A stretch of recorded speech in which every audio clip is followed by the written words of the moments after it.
everybody, and welcome to the second episode of Dungeon Mastered. I am your amazingly handsome host, Dustin, and with me, as always, is my cohort, Martin. Hey, everybody. Today we are going to delve into the realm of the rogue, the mysterious thief, if you want to call it that. It doesn't have to be a thief. Rogues can be many, many types of things. But we are going to kind of play around with that. In the last episode, we did a fighter, and we learned a lot of things from that episode. What did you take away as your number one learning experience?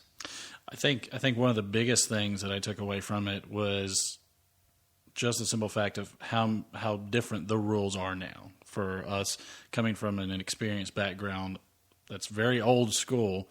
Though it's very comforting, two things. One was comforting for the fact that there was a lot of things about this that go back to the way second edition was, or Advanced Dungeons & Dragons, just to be correct. But there's also a great change in a lot of things that in many situations make it better. Yeah, there are a lot of things I like about it and a lot of things that are just a little weird. One of the main discussions that we've had has been concerning the rogue and the whole sneak attack situation, if we'll call it that. Basically, with a sneak attack, if you are a rogue and you have advantage, you can sneak attack. You don't have to be behind anyone to sneak attack. You can be directly in front of them. Or you don't particularly have to have advantage. If you're engaged with someone and they are engaged with another enemy and not focusing on you, then you can also do a sneak attack. Mm-hmm. We kind of felt like it was a little weird. They probably should have just called it like Devastating Strike or something like that. Big damage attack. Or Dagger from the Dark. Yeah. Or something. Yeah. Well, not that poetic. That's a little weird. That's kind of what nice. you said, that was weird. I do like it. But yeah, it was just a little word play there that kind of got our second edition cackles up, got our fur up on these old dogs. But overall, I enjoy the experience. I think Martin may sort of enjoy it, but still working towards it. It's like that new girlfriend who talks a little too much. I'm just kidding. Girls, any female listeners, don't be mad at that. My wife will probably listen. Please don't be mad at that, baby. I'm just kidding. I love you so much. So today we're gonna play around with the rogue. One thing that I did take away from last episode is I really need to familiarize myself with skills, like skill checks, mm-hmm. and how some of these things work. You know, especially when it comes to taking in skills that you're proficient with, as opposed to rolling a check for just like an ability score. I was a little weird with that. Also, as Martin has pointed out at least 15 times today, we didn't do a single special attack. That we didn't use any skills. Nothing. It was all just straight fighting. Yep. Probably would have helped when that rat demolished you. Yeah, I think it's called Second Wind or some. There's something. That fighter should have came back and wore Don't that forget your out. Second Wind. That's for any Billy Joel fans out there. So anyway, what we're going to do today, Martin has already not rolled a character. He's already come up with a character, a rogue. He's going to tell you about it real quick, and then we're going to roll the ability scores to kind of streamline this episode a little bit more, and then we'll get going. So tell us a little bit about this rogue that you've got here for us. Well, one of the things that the new Dungeons & Dragons, the 5th edition, is kind of leaning towards is more of a role-playing aspect. So they're trying to discourage you from just taking certain dice rolls and certain skills or whatever, what you're wanting to do with weapons, and really kind of change things up into more of a role-playing aspect. So with that idea in mind, I decided to not necessarily go with the Halfling Rogue. And just for those out there, I am a big fan of, I guess, the taboo characters, the ones that everybody really doesn't like, such as the rogues, the thieves, as it was called in AD&D, the psionic, the wonderful psionics. I hate you so hard. And so, I was pretty excited about doing this specific character, so much so that it was very hard to narrow down one specific one, but I think I've really done that. This one, again, is a rogue's first level, and I decided to go with a high elf, and I went with a high elf just for a kind of a cool trick. One of the things a high elf gets is they get a cantrip at will. The reason that I chose that wasn't for the cantrip; it was actually for the story. Because in this one, this is a noble high elf from the Stargazer family, and this high elf essentially was kicked out of the Wizard School of Magic because, unfortunately, he's just not that good at it. But he's able to figure out a few things along the way. So what we have essentially is we have a noble high elf who really kind of likes to frequent the parties. He always likes to make sure that he takes great pains to always look his best. He follows the latest fashion, so he's always pristine in his outfits. Kind of turns his nose up to a lot of people. And since he's from a highborn family, he gets a little bit of that prestige to be able to do that. He's independent, so he's not somebody that wants to depend on his family for every little thing. So when Daddy comes to the rescue, he really kind of gets a little upset about that. But overall, nothing's really more important to him than his family. Even trying to get the approval from his father for the deeds that he's done, because since being kicked out of Wizard School, he's been, not been favored in his family. But because of those things that he's went through, just about everything that he hears, he thinks it's veiled in insults and threats, and every word are addressed to him. And he's pretty quick to anger. So he will get upset fairly quickly. And that's a little bit of the background of this elf. So, but besides that, he is a rogue. He is a rogue, and his specific mission is, since he's not so versatile in being able to wield magic, he's actually taken on another secretive trait from his family, and that's part of information gathering and understanding. Not so much a spy, but kind of a hybrid between a spy and assassin type of role. And it's really to protect the family, to frequent certain parties. And at some point, he's getting a little tired of doing that. He's wanting to go out on his own. And his name is, before I do anything else, is Theron Dane Stargazer. Theron Dane. So, just to throw out a few things, we're about to roll the ability scores. He's already selected a few of the skills that he's going to be proficient in. Now, being a noble, you get 2 skills from that background, correct? That's correct. And what are those skills? You're going to actually acquire the history and the persuasion. And that will probably help. That'll definitely make things interesting. What are the other 4 that you've chosen?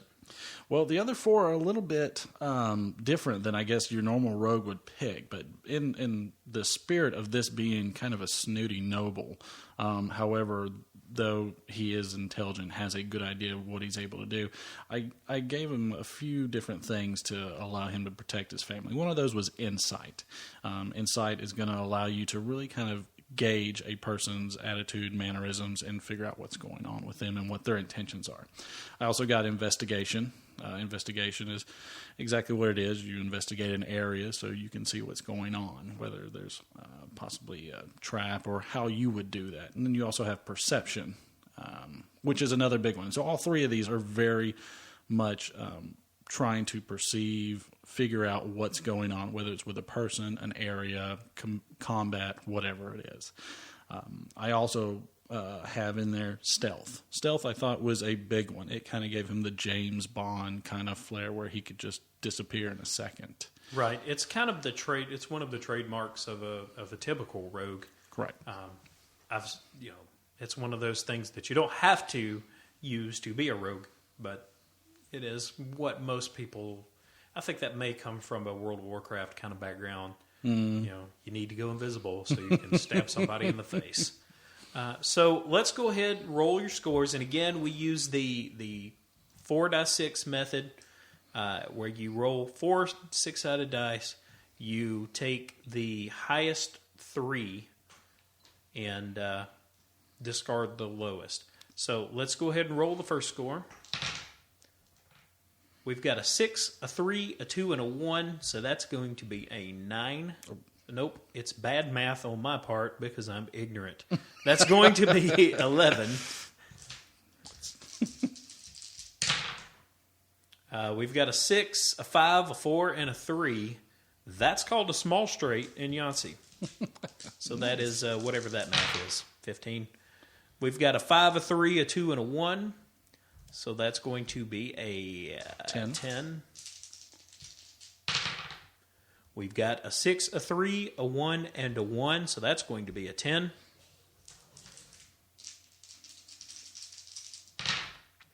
We have a 6, a 6, a 4, a 2. So that is going to be a 16. I have a feeling that's probably going to be a dexterity score. Just maybe. I mean, it could be. You could put it in intelligence. I don't know. Last one. And we've got the worst roll of forever. That's going to be a 4 and 3 ones. So we've got a 6. That's going to make things interesting. All right, so we'll let Martin go ahead and start distributing those scores. And we'll just give a quick talk through what we're going to be doing today and kind of what we're going to do in the next couple of podcasts. Today, our main focus is really going to be kind of trying to make up for last session, really.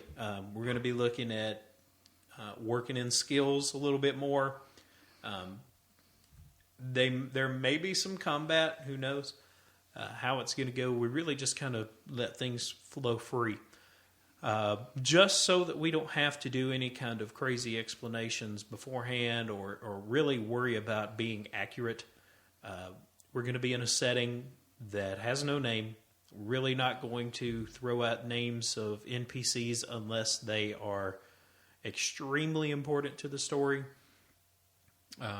And there won't be any names of towns that we have to come back to and remember.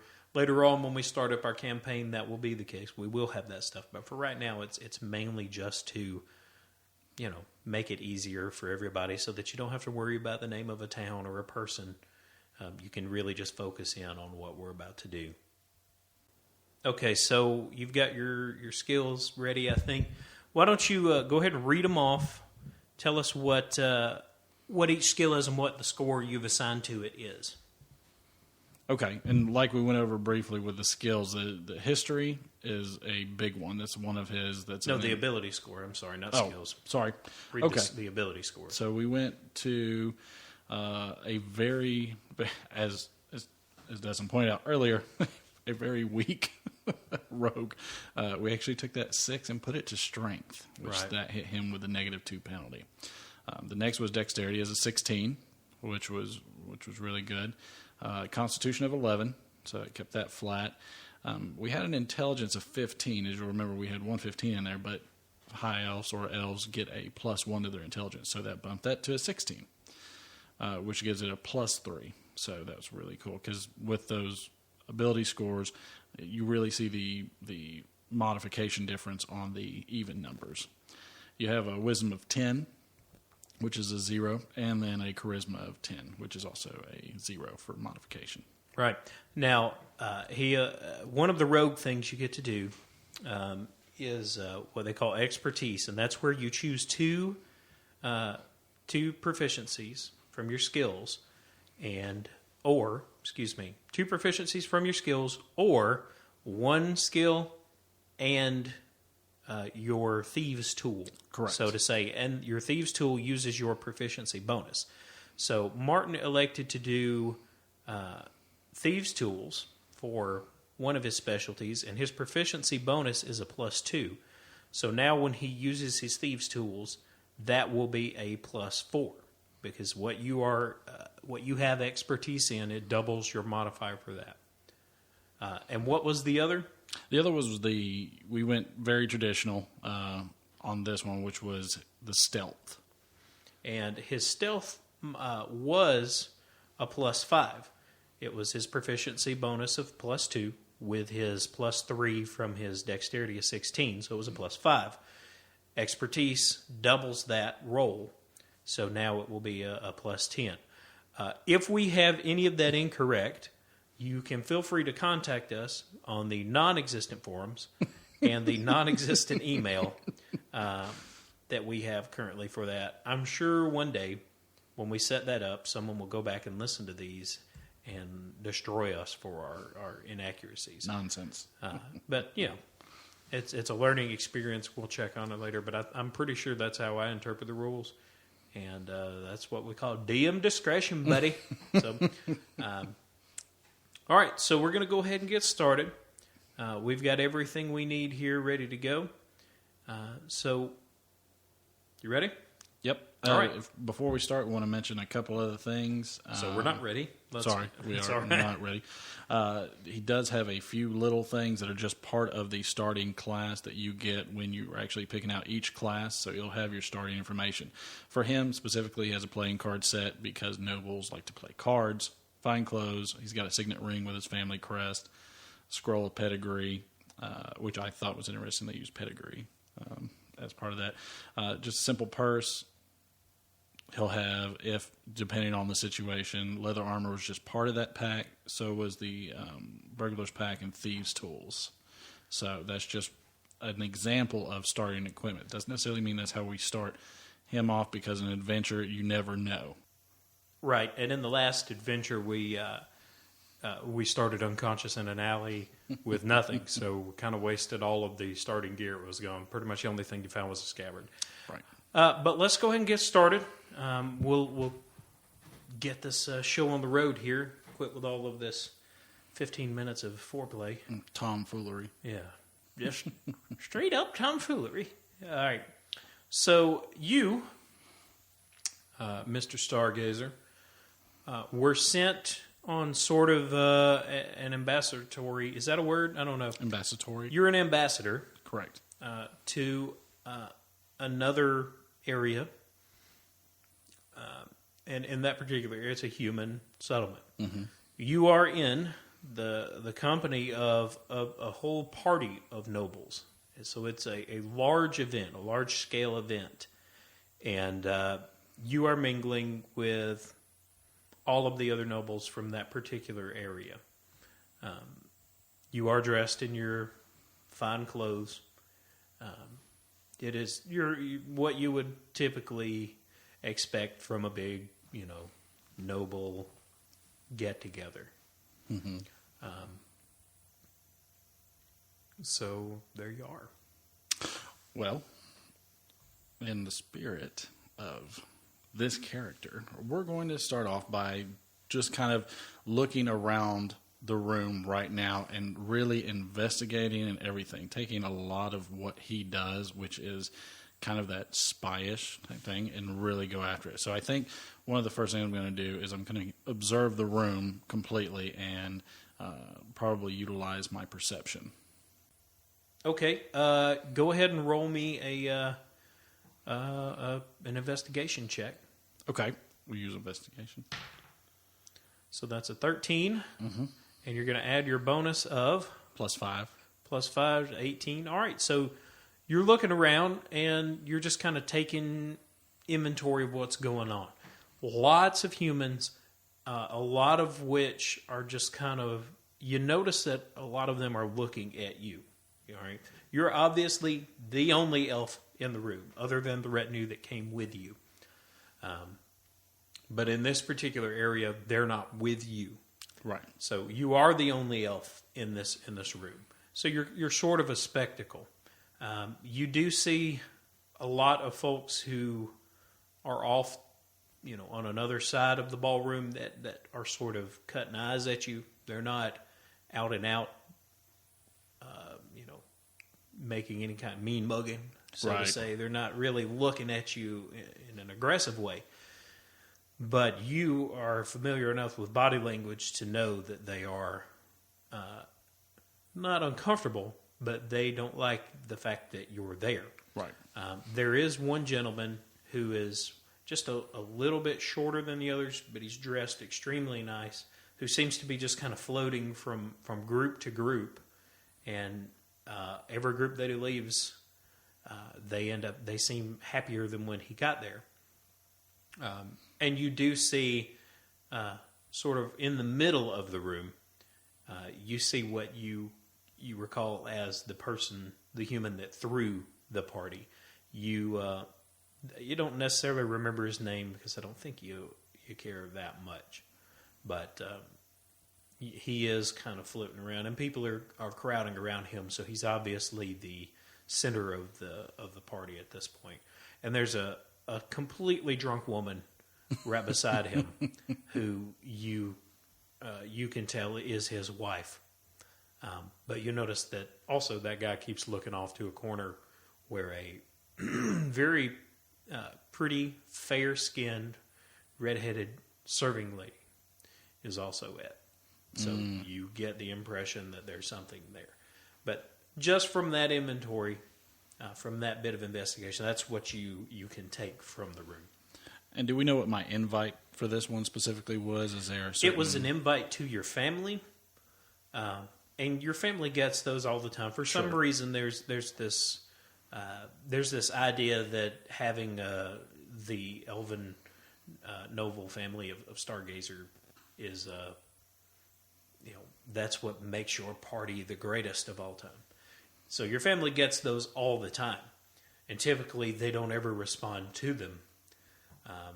But in this particular case, and you weren't privy to why, though you may have suspicions, your father sent you on this particular one. Okay. I think one of the things that I'm going to do is try to gather some further information. I think going and checking out the little redhead right off the bat and kind of being flourishing, even though she's way beneath me, being a high elf, and the fact I'm even speaking to that lady would be atrocious at home. However, in this situation, I think she might have vital information about every person here. Okay, so you approach the serving wench. She is terrified at the fact that you are approaching her rather than the other way around. So her eyes get very wide, and you can tell that she's extremely nervous. Also, you notice that as you make your way there, people take note that you're doing something. Mm-hmm. And I'm going to tap my glass lightly as I approach her for just a sliver of more wine, as foul tasting as it is. And I'm going to utilize my persuasion just to calm her down a little bit and just let her know nothing's wrong. Okay. You notice as you approach tapping your glass, that's the panic look on her face is that she has no wine. And so she's frantically cutting eyes to see, and you see her, cut her eyes at something and stare for a second, and then she jerks her head ever so slightly in what she feels is very discreet, but it's obviously not, to what you think maybe somebody else who has the wine, and she's telling them to come over here. Perfect. So now I can actually compliment her and thank her for being so speedious and getting somebody here with more wine. So, lady, thank you very much for bringing this person over to me. My glass was just getting very, very warm and heavy right now, and this will lighten it up greatly. All right. The other servant is pouring you wine, and as the glass gets full, just scampers off. The young lady she bows her head and curtsies ever so slightly, but she doesn't say anything back. Now, don't be rude. Now, I wanted to ask you a couple questions. She swallows audibly. You can hear it. You hear it. I am glad that your parents had raised you well. However, I will need you to speak up after I ask you a couple of questions. The first would be, who is that man just traipsing on through the crowd with his lovely wife? She kind of looks around and sees that everyone's looking at her, but she also realizes you're addressing her directly. So she kind of sheepishly, she lowers her head a bit, and she says, That's my lord. That's my lord. My lord. Oh, that's wonderful. That's great. Thank you for that information. Have you ever seen a dwarf on a pig? She just stares at you, confused, obviously missing your reference. I think we'll probably cut our losses at this point because we're not going to get anything worthwhile out of her, and I'm just going to move on. I'm going to sniff my nose at her and just walk off. Okay. The crowd notices, you talking to her, and as you turn around to walk, whatever direction you walk, it's almost like, people just rush back into conversations that you perceive that they didn't have. And now it's time to find somebody of stature to talk to next. So I'm going to find the first noble that I can in the room. Okay. And approach them. There's a group of 3 men standing maybe 10 feet away from you. Okay. And I'm going to browse, kind of meander by slightly, just kind of noticing everything, keeping my nose turned at it, and I'm going to see if I'm able to hear anything as I go by in that group. Something that catches my ear where I could interject. All right, so you're walking by. Mm-hmm. Okay. As you get closer, you can already hear them. Your ears are sensitive enough, and they're close enough that you can hear what they're talking about or what they're feigning to talk about. They all have wine glasses in their hand, and they've all got the same red wine in there. And yes, well, the fields didn't do quite so well this year. Oh, yes, mine didn't do too well either. I believe it was the drought that took mine out. Oh, nonsense. Mine was fine. I had a perfect crop this year. They continue on in that manner, talking about, the crops that they had, or you would, know that the crops that their farmers who they have working for them. So nothing too much of interest. Nothing from that group. Do you want to take kind of another inventory of the room? Is that what you want to do? Yeah. All right. It's pretty much the same thing. They're clusters here and there. There's a handful. You still see the same, main guy in the middle of the room with a lot of people around him. Obviously, drunk wife beside him. The only difference this time is that the shorter gentleman that you saw floating around is now off by himself, and he's just kind of, looking around. Okay. I'm going to make my way over to him. He seems the most interested in the room at this point in time, and I'm not quite... That's not the one that was eyeballing the little red, was it? No, that was that's the main lord. Yeah. I'm not going to approach him quite yet, so I'm going to go ahead and approach the gentleman sitting. All right. As you make your way through there, he's on the other side of the ballroom, not so far that it's that you can't get through, but you're passing through throngs of people, and at this point in time, as you're walking towards, he notices you, and he knows that you're coming his way, and as you're walking, there's a man and a woman who sort of wedge their way in front of you like they're talking to each other, and as they get in and they break your stride, then they turn to address you and say, oh yes, good day, sir. I am so sorry. Please accept my humblest of apologies for interrupting your day. Are you having a great time at this party? I'm having a splendid time. I'm also going to utilize perception or insight. I'm going to try and figure out why they've specifically blocked me, because it's fairly noticeable. Go ahead and roll a perception check then. That is an 18 with a 2. Yeah, it's going to pass. You get the impression of what they're working their way towards. It's already happened once or twice at the party where people will find their way, sort of meander their way into you, and you understand that they're going to be inviting you to their party that they're going to have at some point in the future. And as you realize that, that's about the point in time that the gentleman starts bringing it up. Excellent, excellent. It is a fine party, but I do so enjoy the parties at my estate a little more than this one. Mine's not quite as quaint as this party is, and I have my own wine.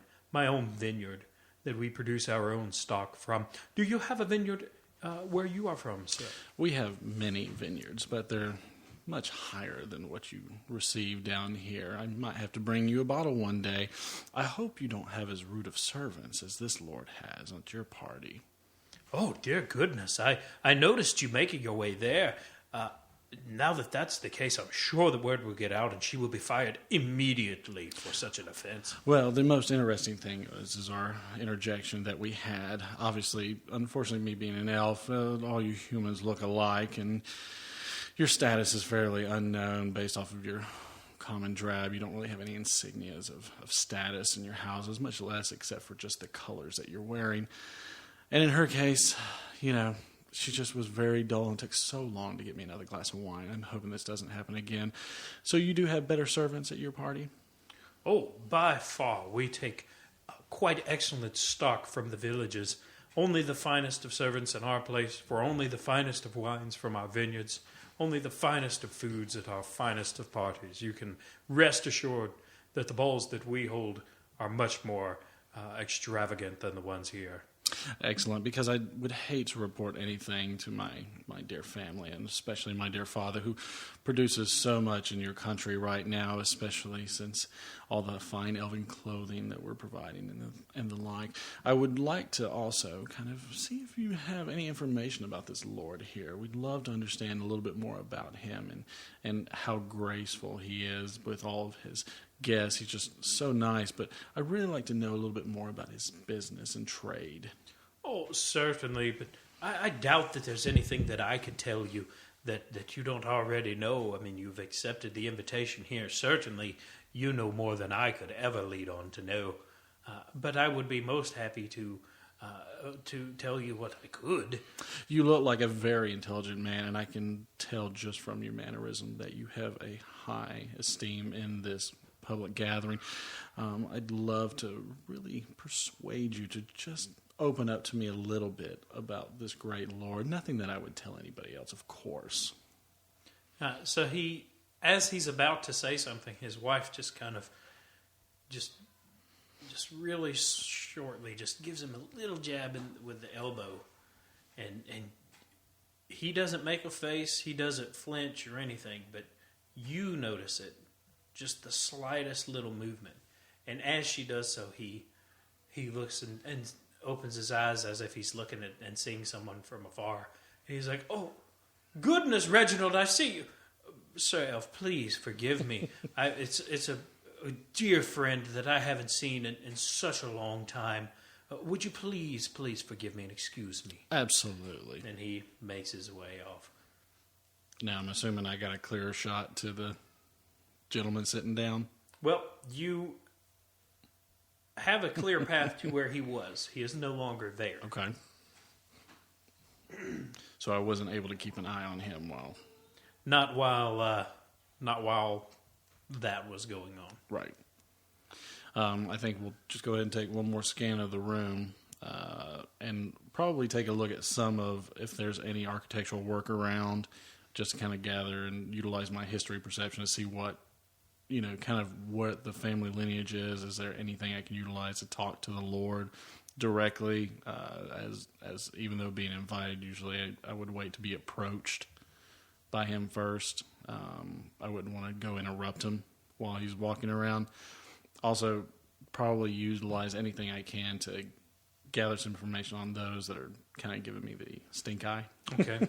All right. So you begin just kind of scanning the room, and it's the same scenario. You see the gentleman in the middle with his wife who's drunk. You see pockets of people. They're just meandering around. Everyone's talking. It's the same hubbub. Go ahead and roll a history check for me. That's a 16. Plus 5. You're looking at just the architecture in the room that you're in, and some of the decorations and pieces of art that are around, and you're familiar with some of the human artists that have gone through, and that's mainly what this is. It's really just a lot of the mainstream, most famous pieces is pretty much what it is. It's all stock. It's all for show. That's pretty much what it is. You recognize just a lot of things, and the architecture of the room is just relatively, unremarkable. It's very standard, kind of what's with the times, so to speak. As you're scanning, as you're looking around and taking inventory, you just feel a slight pressure just sort of in the middle of your back, and you hear a kind of a voice from behind say, well, I don't know if anybody could hear that, but that's my 2-year-old in the background screaming about the bathtub. She came in here naked just a few minutes ago. There are babies while we were about. recording, and I had to shoo her off. Anyway, so you hear this voice say, "You seem very perceptive, sir. Could I trouble you for a word?" And I'm not going to quite react. I'm just going to slowly take another sip while I'm scanning the room. And I'm going to see if I can tell anything of the person before I take a turn around and look at the person. Okay, roll a perception check. Was that a 6? 6. No, you can't. Just from what you've seen, from what you've heard from the person, that's not enough information for you to formulate. They said it was maybe Any kind male of or female. Yeah, that's about it. You can tell that it's a man's voice. Then I'll probably just slowly turn and acknowledge the person. And as you turn, it's the shorter man who had been making his way around. He's got a huge smile on his face, and he has his hand extended in the crude mannerism of greeting that the humans use. And being an ambassador, though something I wouldn't prefer to do, I'd go ahead and give him his handshake per their custom. And I will say, well, I wanted to reach out and thank you for inviting me to this great party. I will say it appears that you have many people around you that appreciate you as their lord, and you appear to have an excellent reputation. Oh, I see that you do have me mistaken, Malone. The gentleman over there with the incredibly drunk wife is the lord of this party. I am simply a guest here, though I try not to make myself too known to the Lord. My name is Geralt. Oh, pleased to meet you. I apologize. All of you look so much alike. Understandable from one who lives so long as you. I do know of your family, and I'm very pleased to meet you, though I haven't seen many of you in these parts for quite a while. Well, our trade is bringing us out a little bit further. Some of the nobles and some of the outer cities are taking a fashion to our fashion. Oh, certainly. It's a very understandable thing. In fact, that's quite the reason that I've come to introduce you to myself. I sort of would like to speak to you about trade, if you would be so interested. I would be interested, though you realize that the lord of this party actually has the exclusive rights currently to our trade in this area, but should he decide to withdraw those rights, I would absolutely certainly. like to I would never infringe on his rights. I'm speaking more of your personal trade. I see that we have certain things in common, and I would like to explore some business opportunities. Without flinching, I'm going to try and work a little bit of the conversation, and especially if there's any type of thieves' cant type of information or rogue cant, and maybe just with a slur. Goodness, I don't know. I think probably at this juncture, my bone box is not quite very loose. Okay. Let me have you roll. Let's see. I know that all thieves are proficient. Thieves can't. So I don't have a problem with you using thieves can't. But I do think that I should, because you're trying to carry on a conversation in addition to using this while trying to be not draw Very attention. Incognito. Yeah. Roll a stealth. No, you know what? I'm going to say I could do intelligence or I could do charisma. So I'll say let's do intelligence, because that's you're doing a lot of activities at the same time, but they're all intellectual activities. Mm-hmm. So roll an intelligence check. It'd be a 9 So it's a 9 plus a 3, so a 12. Yeah. All right. We can do that. That looks like it'll work. So you are speaking to this gentleman.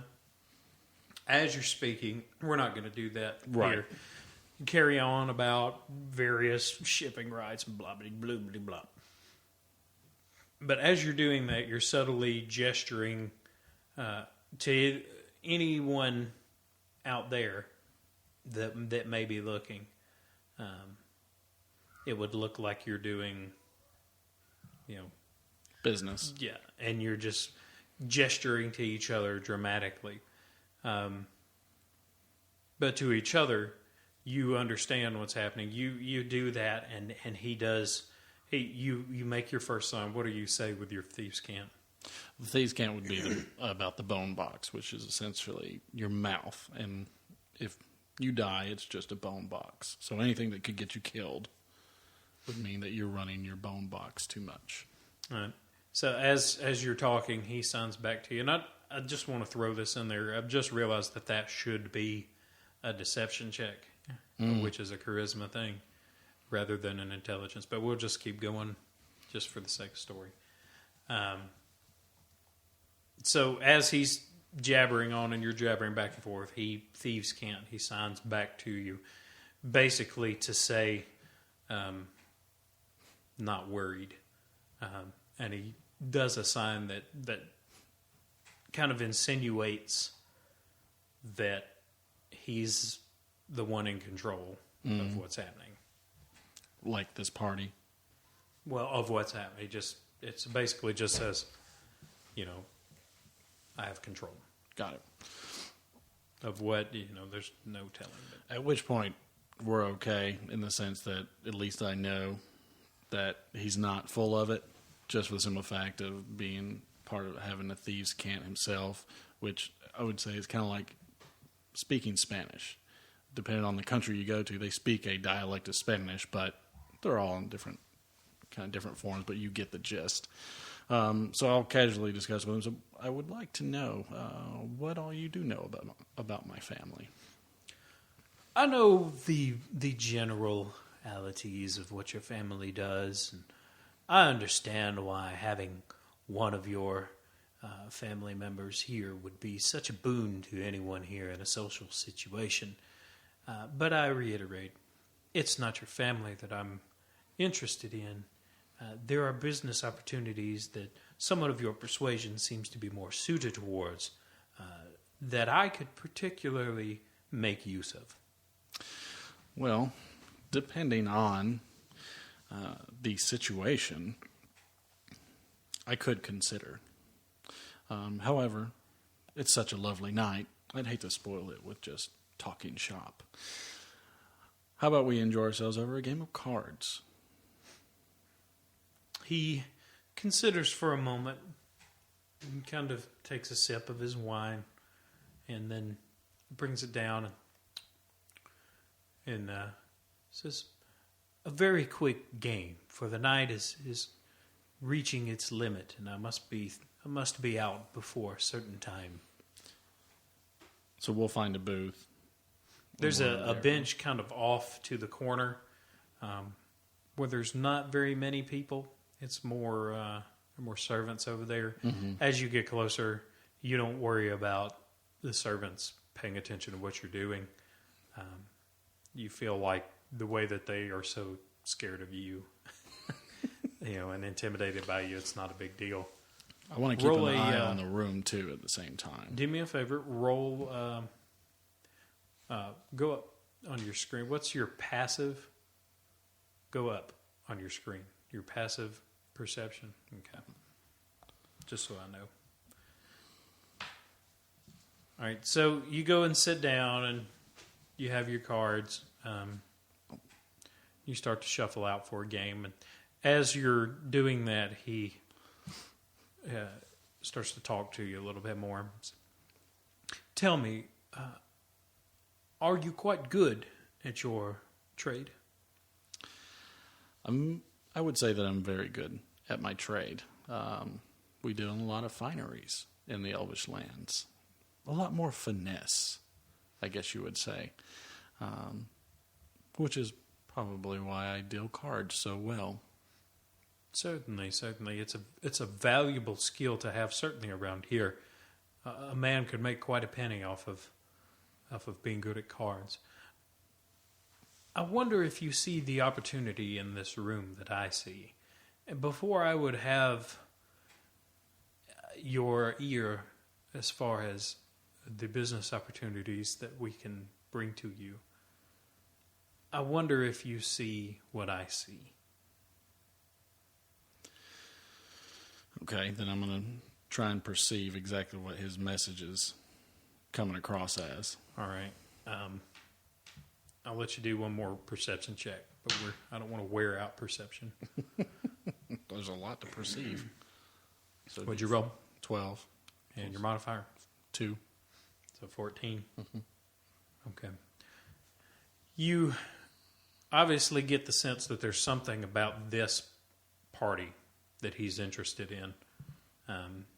You can't garner any more than that, but you do kind of get the sense that he's willing to include you or tell you, but he's holding back to make sure of something.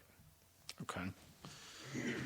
Not being able to fully perceive what he's saying, I'm going to let him know that everything has its price, just like every card game has its ante. And until you're ready to show those cards, well, you'll never know if you're winning or losing. He sort of chuckles under his breath a little bit. He says, I see that you and I are cut from the same cloth. Let us get to the point. And he snaps his fingers. And the servants that previously were just so intimidated by you now just kind of filter their way over in front of you as kind of a wall. Mm-hmm. And they're holding trays and drinks and to give you a little bit of privacy. And there's really no one's going to be able to hear you from this. But he does still kind of lean in a bit. He says, I represent certain individuals who share the same qualities that you and I do. And those individuals run a very lucrative operation. And we have had an eye on you for quite a while. In fact, the invitation that your family received was orchestrated by us. The reason your father sent you here was orchestrated by us. If he wishes to tell you, he can. But rest assured that it was in his best interest for you to be here. Now, I see you getting flush. Don't be angry. It's not a harm that we wish upon your father. And it's certainly not a threat. But your father has certain interest that we also have. We just aren't as reliant on those interests, if you understand what I mean. He gives you a moment to see your reaction so far. It's going to be stoic because... He says, I wouldn't expect any less from a fine card player. What I'd like is to see if you are cut from the exact same cloth as we are.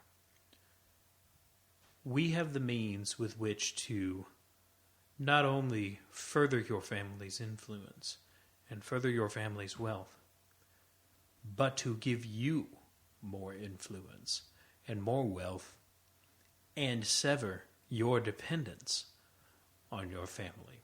Does that interest you? It does. It does interest me because I am one that likes to be fairly independent as it is. However, don't mistake that for a lack of loyalty.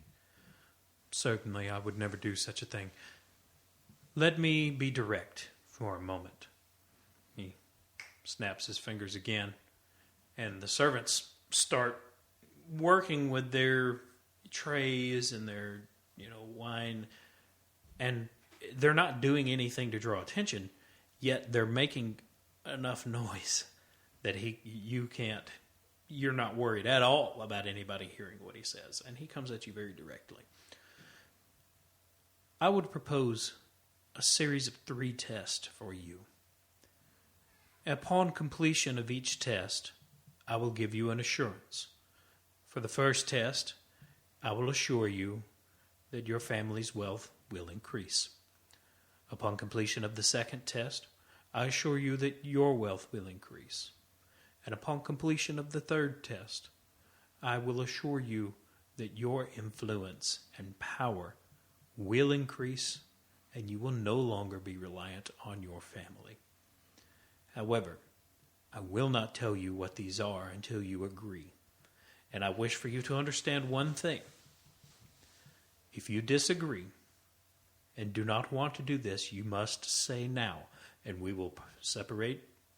We will go our own ways, and we will never see each other again. But if you begin these quests, if you begin these series of trials, and at any point you fail or you withdraw, you will not leave this room.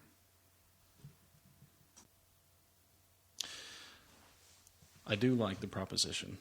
I will say again, my loyalty to my family is of the utmost importance. Anything that could, well, do you see that piece of bread over there? And I point to that loaf of bread dancing on somebody's plate. Okay. And as he looks to it, I've just put my true strike on that piece of bread. So you're using the high elf ability. It's a cantrip. The cantrip. So it's True Strike, which says that you concentrate for 1 round, and you point at your target, which gives you advantage on your target. So now you have advantage. Right. For the purpose of? I'm actually going to take one of these cards that I'm going to deal in my hand, and right before I do it, I'm going to let them know that I think I want to discard 1, and I'm going to hit that loaf of bread. Okay, so you're going to throw a playing card into that piece of bread. Okay. That's dancing around the plate. So very, I would say, difficult, but All not right. horrible. If you do that, that's going to be a performance check. Right. And that's a charisma. And your charisma's 10 with no modifier. And I'm going to say that that's going to be a difficult thing to do. All right, so I'm going to say that's going to. I'm going to say that's hard difficulty. All Okay. right? So that means that you're on this, since you have no bonuses. You're going to have to roll a 20. Oh. All right. Well, we have advantage, so either somebody's getting poked with a card, or a loaf of bread. So you'll roll twice. First one's a 5 and 13. All right. So you lob the card, and it just kind of flutters and falls. And he arches an eyebrow.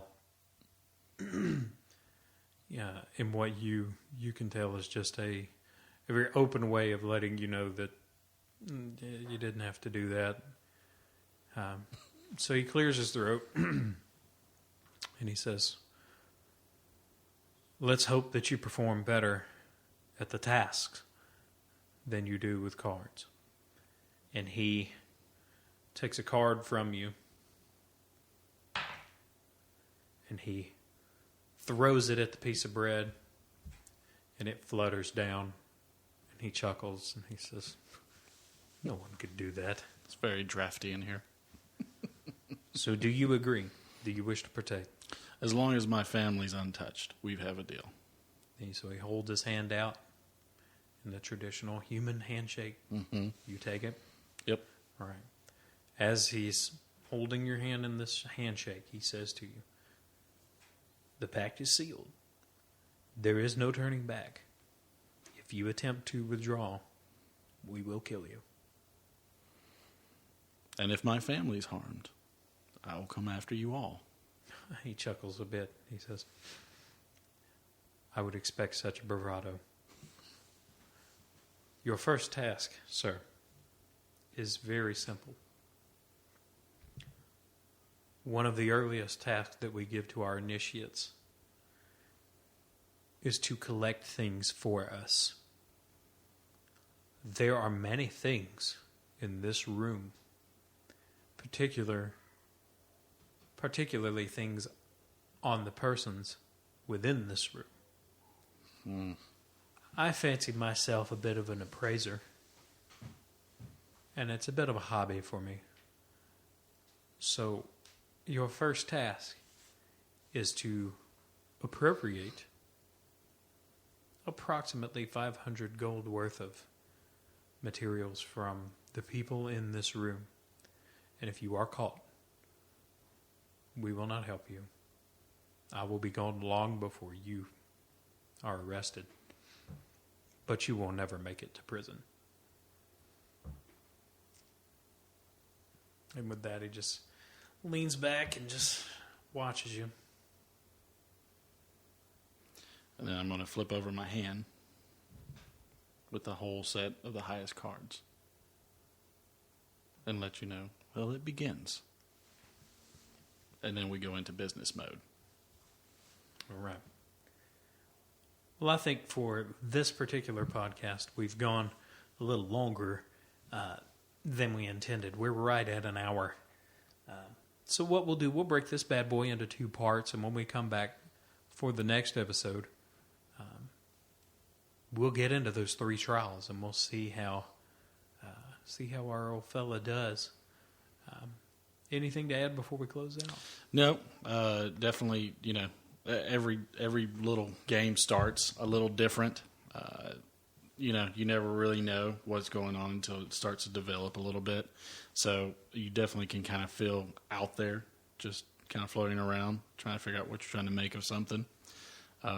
But now that we're at this point, I'm ready for the next episode. Yeah. All right. Well, with that, we'll go ahead and close out. Once again, I'm your host, Dustin, and this is my friend Martin. Have a good night. That's it for this episode of Dungeon Mastered, and we'll see you next week.